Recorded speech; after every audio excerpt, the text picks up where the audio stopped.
Bismillahirrahmanirrahim. Assalamualaikum warahmatullahi wabarakatuh. Waalaikumsalam warahmatullahi wabarakatuh. Innal hamdalillah nahmaduhu wa nasta'inuhu wa nastaghfiruh wa na'udzu billahi min syururi anfusina wa min sayyiati a'malina. Man yahdihillahu fala mudhillalah wa may yudlilhu fala hadiyalah. Asyhadu an la ilaha illallah wahdahu la syarikalah wa asyhadu anna Muhammadan abduhu wa rasuluhu la nabiyya wa la rasula ba'da. Baik pemirsa MBS TV dimanapun berada, puja dan puji syukur tak lupa selalu kita panjatkan atas kehadirat Allah Subhanahu wa Ta'ala, yang mana atas berkah dan limpahan rizkinya kita masih bisa bertemu kembali, bertatap muka kembali melalui media MBS TV di dalam acara kajian menjelang buka puasa. Salawat serta salam tak lupa juga kita junjungkan kepada Nabi Muhammad Sallallahu Alaihi Wasallam, yang insya Allah syafaatnya selalu kita nantikan di hari akhir. Baik pemirsa MBS TV dimanapun berada, bulan Ramadan merupakan bulan yang berbeda dari bulan-bulan yang lain. Sebagaimana yang kita tahu bahwasanya bulan Ramadan ini diistimewakan oleh Allah, oleh Rasulullah, dan juga oleh sahabat-sahabat sekalian. Di mana di bulan ini terdapat banyak sekali keutamaan. Adapun keutamaan-keutamaan diantaranya, yang pertama adalah dilipat gandakannya pahala. Apabila di hari-hari biasa, di bulan-bulan biasa, kita biasanya melakukan amalan, melakukan ibadah dengan ganjaran yang sudah ditetapkan, akan tetapi di bulan Ramadan ini oleh Allah kemudian dilipat gandakan menjadi banyak sekali. Keutamaan yang kedua adalah diampuninya dosa-dosa. Nah, selain itu, di dalam bulan Ramadan juga terdapat satu malam yang mana malam ini lebih baik daripada 1000 bulan, yaitu malam Lailatul Qadar. Maka pemirsa sekalian yang insya Allah dirahmati oleh Allah, apa saja sih kiat-kiatnya, apa saja sih amalan yang harus kita pertahankan, apa saja yang harus kita tingkatkan di bulan ini supaya kita mendapatkan predikat hamba yang bertakwa, supaya juga kita diampuni dosa-dosanya. Sebagaimana yang diriwayatkan oleh hadis Bukhari dan Muslim, ya, yang diriwayatkan oleh Imam Bukhari dan Muslim, yaitu man shoma Ramadonan imanan wahtisaban ghufira lahu ma taqaddama min danbih. Untuk itu, lebih jelasnya dan lebih lengkapnya akan disampaikan langsung insya Allah oleh Ustadz Haris, yang pada sore hari ini sudah bersama dengan kita semuanya, yang akan membagi, yang akan saling sharing ilmu kepada kita semuanya. Untuk itu, waktu dan tempat Ustadz Haris kami persilahkan. Ya. Bismillahirrahmanirrahim. Assalamualaikum warahmatullahi wabarakatuh. Waalaikumsalam. Innal hamdalillah nahmaduhu wa nasta'inuhu wa nastaghfiruh wa na'udzu billahi min syururi anfusina wa min sayyiati a'malina. May yahdihillahu fala mudilla lahu wa may yudlil fala hadiya lahu. Asyhadu an la ilaha illallah wahdahu la syarika lahu wa asyhadu anna Muhammadan 'abduhu wa rasuluh. Allahumma salli wa sallim ala nabiyyina Muhammadin wa ala alihi wa ashabihi wa man tabi'ahum bi ihsanin ila yaumiddin. Amma ba'du.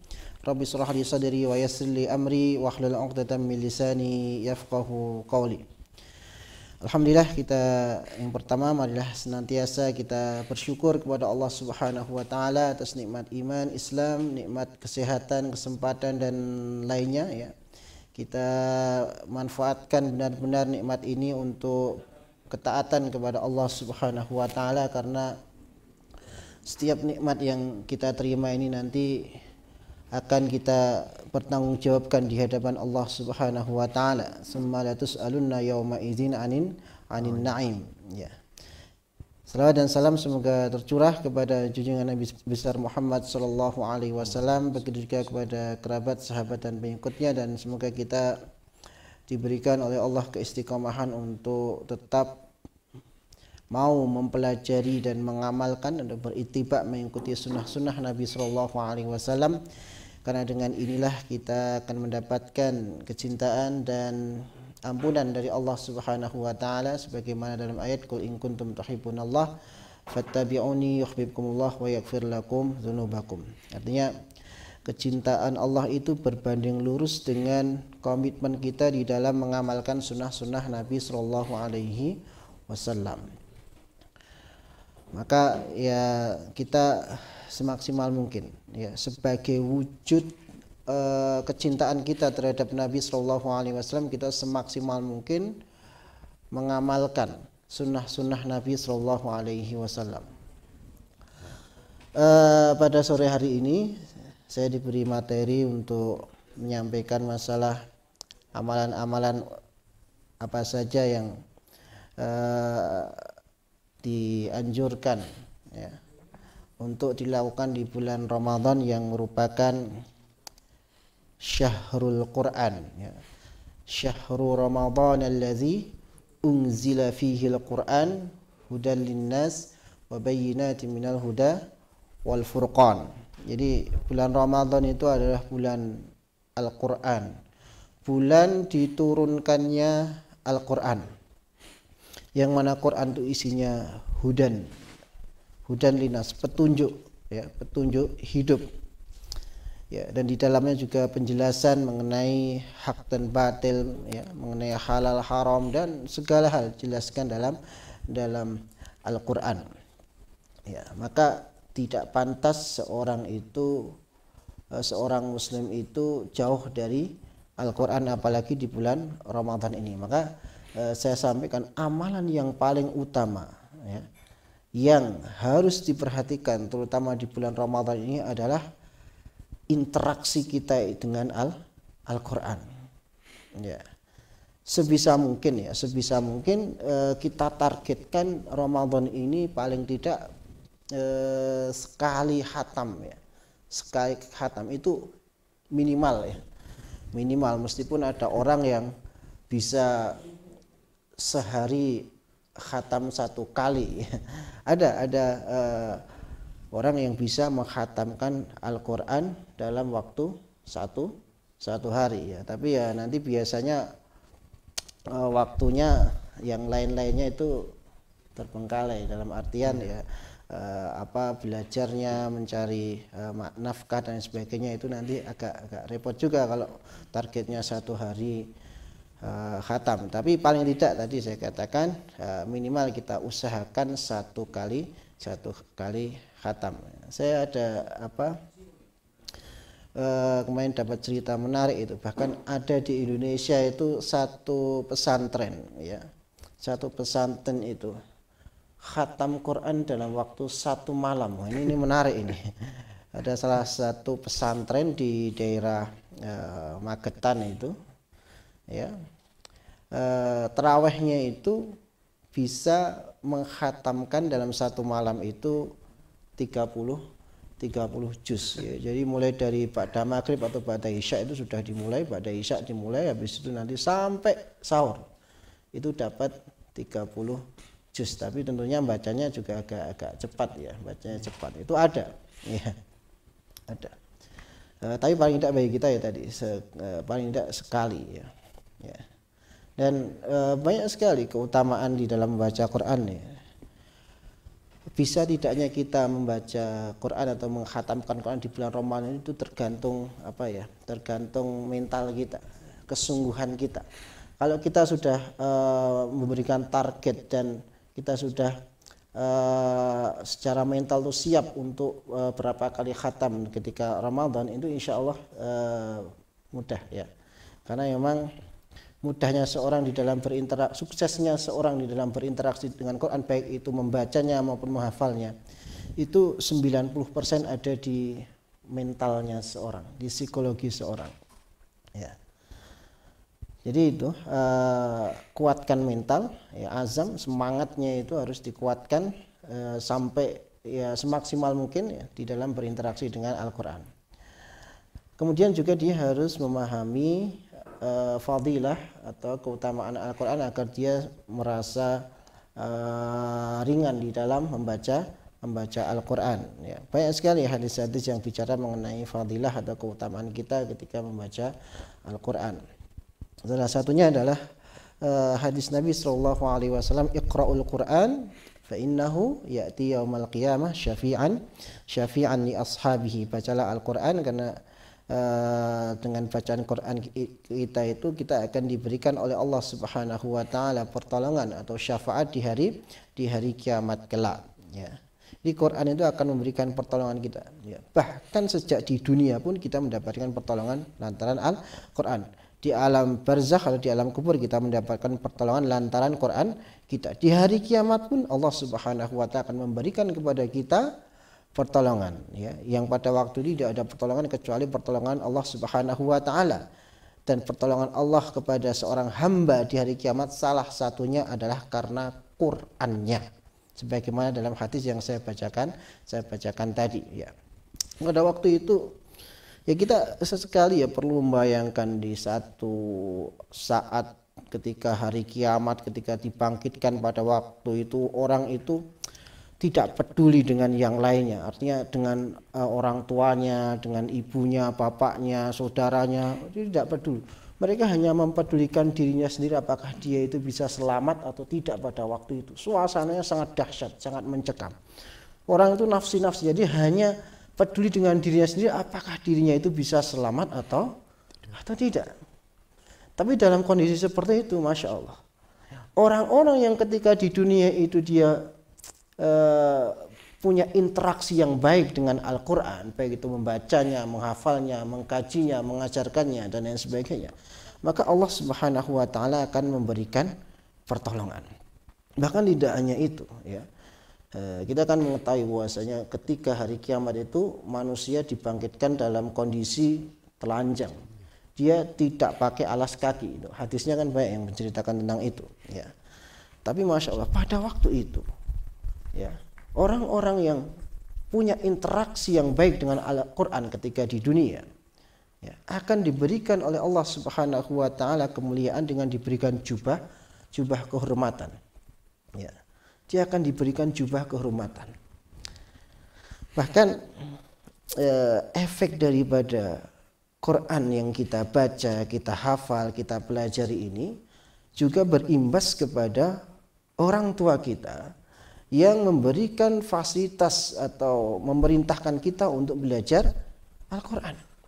Sebagaimana dalam salah satu hadis, "Man qara'al Quran wa amila bima fihi albasahullah tajan albasahullah walidayhi tajan yaumal qiyamah." Ya, atau kama qala Nabi sallallahu alaihi wasallam. Padahal siapa yang membaca Quran kemudian dia berusaha mengamalkan apa yang ada di dalamnya, maka Allah Subhanahu wa taala akan berikan kepada orang tuanya itu di hari kiamat tajan atau mahkota kehormatan juga. Artinya efek daripada interaksi kita dengan Quran itu tidak hanya untuk diri kita sendiri, bahkan nanti akan menular kepada orang tua kita. Maka jangan sia-siakan kehidupan kita itu, jangan jauh-jauh dari Al-Quran ya. Bahkan ketika di surga nanti Allah Subhanahu wa taala akan meninggikan derajat seseorang itu ya, meninggikan sahibul Quran ya, orang yang selalu berinteraksi dengan Al-Quran, baik membacanya, menghafalnya, mempelajarinya dan lain sebagainya. Allah akan meninggikan derajat surganya itu berdasarkan jumlah ayat yang dia baca atau dia hafal ya. Fa inna manzilatuka inda akhir ayat taqra'uha ya. Jadi semakin banyak dia baca Quran, semakin banyak dia hafal Quran ya, semakin tinggi pula derajat surganya ya. Bahkan Al-Quran ini juga dijadikan oleh Allah Subhanahu wa taala sebagai sarana untuk meningkatkan derajat seorang hamba. di dunia. Sebagaimana dalam salah satu hadis, innallaha yarfa'u bihadzal kitab aqwaman wa yadha'u bihi akharin. Allah akan meninggikan derajat seseorang itu dengan Quran. Ya. Maksudnya bagi mereka yang mau membacanya, menghafalnya dan mempelajarinya. Sebaliknya, Allah akan menghinakan. Ini janji Allah, dan janji Allah itu pasti ditepati. Ya. Dan Allah akan menghinakan orang-orang dengan Quran pula bagi mereka yang menghijar Al-Quran, yang menjauhkan Al-Quran, yang tidak pernah mau menyentuh Al-Quran, ya, atau bahkan tidak mau mempelajari Quran. Karena tidak sedikit ya dari umat Islam itu yang sudah tidak mampu membaca Al-Quran dan tidak mau berusaha. Masih mending orang yang belum bisa baca Quran tapi dia ada usaha, ya, di dalam belajar Al-Quran. Nah, jadi itu banyaknya fadilah atau keutamaan kita di dalam berinteraksi dengan Al-Quran. Maka jangan jauh-jauh kita dari Al-Quran, ya. Paling tidak sehari minimal sekali kita berinteraksi dengan Al-Quran. Jangan sampai sehari kita tidak pegang Quran. Setan itu pinter. Kalau sehari sudah tidak pegang Quran dan kita merasa nyaman dengannya, maka nanti lama-kelamaan seminggu kita tidak pegang Quran itu juga merasa nyaman. Lama-lama sebulan kita nggak pegang Quran nyaman. Lama-lama setahun kita nggak pegang Quran merasa nyaman. Hati-hati. Jadi setan itu bertahap di dalam menjauhkan seseorang dari Al-Quran. Ya. Kemudian jadi yang pertama tadi ya, perbanyak kita interaksi dengan Al-Quran karena memang bulan Ramadan itu merupakan syahrul Quran, bulan Al-Quran. Kemudian sholatnya juga dijaga, sholat wajibnya dijaga, kemudian sholat sunnahnya juga dijaga. Utamanya sholat taraweh yang pernah saya sampaikan, innahu man qama ma'al imam hatta yansarif kutiba lahu qiyamul lailatin. Ya, barang siapa yang sholat tarawih bersama imam, sholat malam bersama imam sampai selesai, maka dia bisa mendapatkan pahala sholat malam semalam suntuk. Ini jangan disia-siakan, eman-eman kalau tidak ikut sholat tarawih, meskipun nanti bisa dilanjutkan ketika qiyamul lail, bisa dilanjutkan di sepertiga malam terakhir ketika menjelang sahur itu. Ya. Kemudian selanjutnya amalan utama yang kita lakukan di bulan Ramadan, ya, jadi memang bulan Ramadan itu merupakan kesempatan emas untuk memperbanyak amal soleh, ya. Karena memang kondisinya itu didesain oleh Allah seperti itu, ya. Bahkan dalam hadis, pintu surga dibuka lebar-lebar, pintu neraka ditutup, wa ukhliqat setan itu diikat, dan setan itu diikat. Cuma hadis ini terkadang orang bertanya-tanya, Ustaz, kalau setannya diikat, kenapa masih banyak orang maksiat? Ya, kalau setannya diikat, kenapa masih banyak orang maksiat? Jadi maksud hadis ini sebetulnya Allah ringankan orang-orang yang mau beramal soleh, ya, akan lebih ringan. Dan Allah juga menutup pintu-pintu kemaksiatan. Artinya orang itu sebetulnya untuk berbuat kemaksiatan itu juga tidak sebebas ketika di luar Ramadan, ya. Adapun mengenai diikatnya setan, sebenarnya ada dua pendapat dalam masalah ini.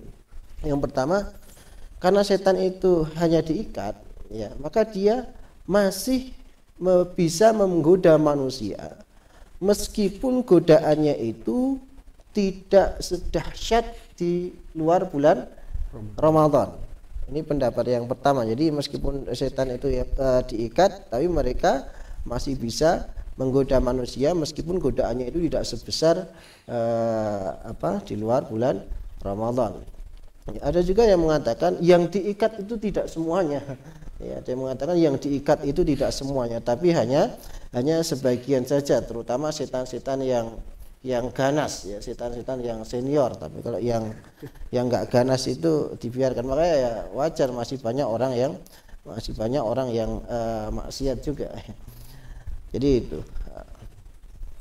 Kemudian amal selanjutnya setelah tadi memperbanyak tilawah atau interaksi dengan Quran, kemudian sholat raweh, ya, menjaga sholat wajib dan juga sholat sunnah, utamanya sholat raweh.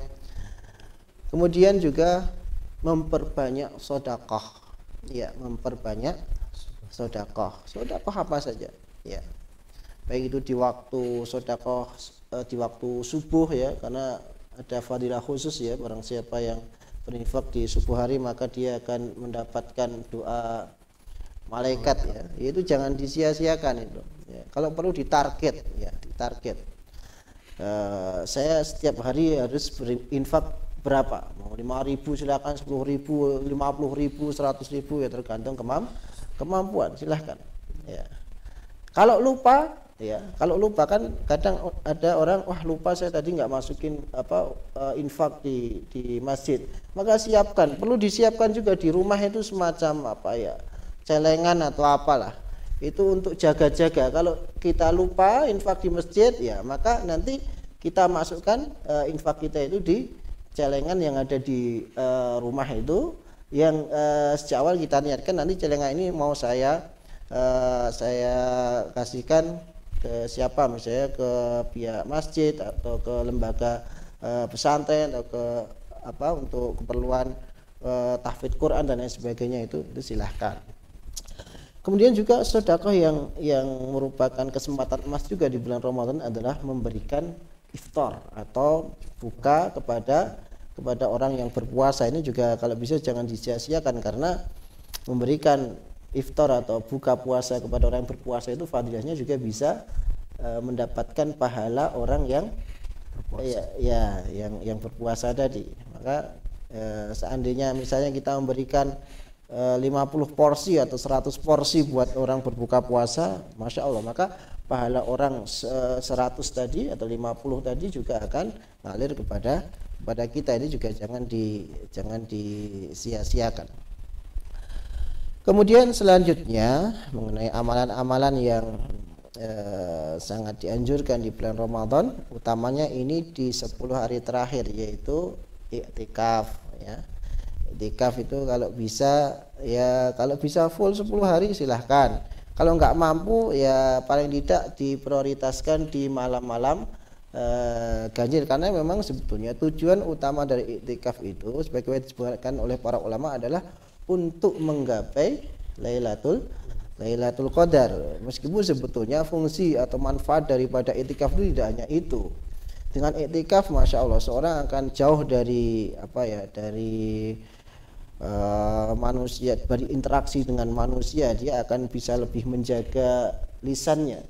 Ya, mungkin kalau tidak i'tikaf dia mungkin ngobrolnya itu ngalor ngidul, dalam artian ngobrol yang sia-sia atau bahkan ghibah dan lain sebagainya.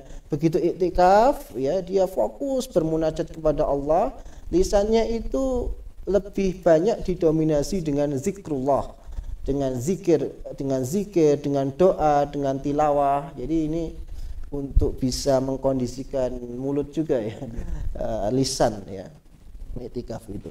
Selain itu juga bisa mengurangi tidur juga, karena memang orang i'tikaf itu sebetulnya fokusnya di ibadah dan tidak banyak tidur, ya. Sebenarnya adabnya i'tikaf itu tidak banyak tidur, meskipun ya tidur nggak ada masalah, ya. Apalagi tidurnya orang berpuasa itu juga bisa bernilai ibadah, meskipun ada hadis yang sering tersebar itu, ya, tidurnya orang puasa itu ibadah, kemudian diamnya tasbih, ya. Perlu diketahui ini hadis palsu bukan hadis, ya, ini hadis palsu, ya. Tidurnya orang berpuasa itu ibadah, ini hadis palsu. Tapi meskipun hadis ini palsu, ya, sebetulnya tidurnya orang puasa itu memang bisa bernilai sebagai ibadah kalau dia niatkan. Misalnya saya siang ini mau tidur agar supaya nanti malam saya bisa full di dalam beribadah, di dalam qiyamul lail, maka ini bisa bernilai ibadah, gitu, ya. Tapi tadi hadisnya tadi maudhu, hadisnya tadi palsu. Tapi ada kalanya memang tidurnya orang berpuasa itu bisa bernilai ibadah ketika niatnya itu benar. Ya. Kemudian setelah itu di akhir Ramadan juga yang tidak boleh tidak ya, ini zakat fitrah ya. Zakat fitrah dibayarkan ya, meskipun ini hadisnya memang afdolnya ketika menjelang sholat Id ya, di pagi hari, tapi karena memang banyak orang yang kalau di pagi hari itu ya terburu-buru untuk sholat dan lain sebagainya, maka boleh diawalkan sehari sebelumnya atau 2 hari sebelumnya, nggak ada masalah ya, dengan dengan membayarkan bahan-bahan pokok makan seperti beras dan sejenisnya. Ukurannya itu bisa antara 2,5 sampai 3 ya, antara 2,5 sampai 3. Banyak orang yang memakai ukuran 2,5, tapi ada yang wah ini kok kurang pas ukurannya, boleh 2,6, boleh 2,7, boleh juga 3 biar mantep ya, biar mantep, boleh juga 3 kilogram ya. Dalam hal ini ada pertanyaan yang sering muncul, Ustaz, gimana kalau membayar zakat fitrah itu dengan uang, tidak dengan beras ya. Dalam masalah ini, kalau dalam kitab-kitab fikih itu mayoritas ulama tidak memperbolehkan dengan uang. Mayoritas ulama tidak memperbolehkan. Namun demikian ada sebagian ulama yang memperbolehkan ya, dengan alasan tu'matan lil masakin. Hadis yang punya salah satu fungsi zakat fitrah itu adalah untuk mencukupkan orang miskin ya. Jadi ada kalanya orang miskin itu lebih butuh uang di masa sekarang itu daripada beras. Bahkan tidak sedikit dari fenomena orang dikasih beras dijual dengan harga murah. Maka di sinilah ada ulama-ulama yang memperbolehkan zakat fitrah dengan uang, karena ya tidak sedikit dari kaum fakir miskin itu yang lebih butuh uang daripada beras. Meskipun demikian tadi ya, pendapat jumhur ulama, mayoritas ulama adalah dengan bahan pokok seperti beras dan sejenisnya. Ya, mungkin itu beberapa amalan yang bisa kita kerjakan di bulan Ramadan. Ya. Oh ya, masalah zakat fitrah tadi, kalau memang kaum fakir miskin itu lebih banyak membutuhkan uang, kalau bisa juga ada yang mengkombinasikan. Jadi zakat mal itu dikoordinir dan dibagikan ketika menjelang bersamaan dengan zakat fitrah ya. Ada yang ngakali seperti itu. Jadi betul-betul ketika hari raya itu orang-orang fakir miskin itu betul-betul berbahagia, ikut berbahagia ya. Dia diberikan zakat fitrah sekaligus zakat mal, sehingga bareng-bareng ketika Idul Fitri itu bisa berbahagia. Ya, mungkin itu yang bisa saya sampaikan. Nanti kurang lebihnya bisa tanya jawab. Ya, begitu pemirsa ya. Jadi banyak sekali keutamaan atau amalan-amalan yang bernilai sangat banyak pahalanya ketika dijalankan di bulan Ramadan. Nah, kami menggarisbawahi Ustadz terkait iktikaf ya. Terkait iktikaf ini mungkin dari pemirsa masih ada beberapa yang mungkin baru mau mulai iktikaf, ada yang belum begitu mengenal apa itu iktikaf. Nah, yang mau kami tanyakan Ustadz, apakah iktikaf itu ada rukun-rukun tertentu seperti sebagaimana sholat, yang mana sholat itu ketika mau dijalankan harus wudhu terlebih dahulu, harus berpakaian suci dan sebagainya. Terkait iktikaf ini apakah ada semacam itu atau tidak Ustadz? Saya tidak tahu kalau ada rukun-rukun tertentu ini, tapi yang jelas ya dia harus menjalankan adab-adab seseorang di dalam masjid. Itu saya kira harus dipenuhi ya di dalam masalah iktikaf ya. Dan dia juga harus memperbanyak ibadah ketika di masjid ya, setahu saya itu. Nah, untuk yang kedua Ustadz, sebagaimana yang Ustadz sampaikan tadi kan, iktikaf itu keutamaannya adalah untuk menggapai Lailatul Qadar. Yeah. Mungkin dari pemirsa juga ada yang tanya, apa sih atau bagaimana sih kita mengenali kalau malam ini malam Lailatul Qadar? Bagaimana sih kita bisa tahu kalau sudah datang malam Lailatul Qadar, supaya ketika malam itu datang utamanya lebih bisa maksimal dalam beribadah. Ya, awalnya dulu Nabi SAW itu itikaf bahkan sampai sebulan penuh, karena belum ada datang informasi ya mengkhususkan kapan Lailatul Qadar itu turun. Bahkan juga pernah 20 Ramadan full ya. Tapi setelah datang informasi mengenai Lailatul Qadar itu turun di 10 malam 10 hari terakhir di bulan Ramadan, maka Nabi SAW itu mengkhususkan i'tikaf pada 10 hari terakhir di bulan Ramadan. Apalagi dengan adanya dalil-dalil atau hadis-hadis yang menyatakan bahwasanya Lailatul Qadar itu ada di malam ganjil ya. Ada juga yang lebih khusus lagi di malam 27. Tapi sebagai bentuk kehati-hatian kita, ihtiyatan kita ya, untuk menggapai Lailatul Qadar itu paling tidak ya kita ambil yang zona amannya, yaitu di 10 hari terakhir. Mau genap, mau ganjil, mau itu malam 27 kena semua. Jadi kita fokuskan mencari Lailatul Qadar itu di 10 hari terakhir di bulan Ramadan. Itu mengenai ciri-ciri ya, ini Allah alam bisab ya, karena terkadang memang seorang tidak bisa ini ya, ya dengan kasat mata itu. Nah kemudian yang terakhir Ustadz, terkait sholat tarawih, ini mungkin banyak sekali pertanyaan-pertanyaan baik dari kalangan santri maupun masyarakat luas. Seumpama ketika kita menjalankan sholat tarawih dan ditutup dengan witir, apakah ketika sholat tahajud kita harus melaksanakan witir kembali? Nah, yang kedua kemudian, apakah sholat tarawih ini lebih utama dilaksanakan secara jamaah atau secara munfarid? Mungkin itu Ustaz.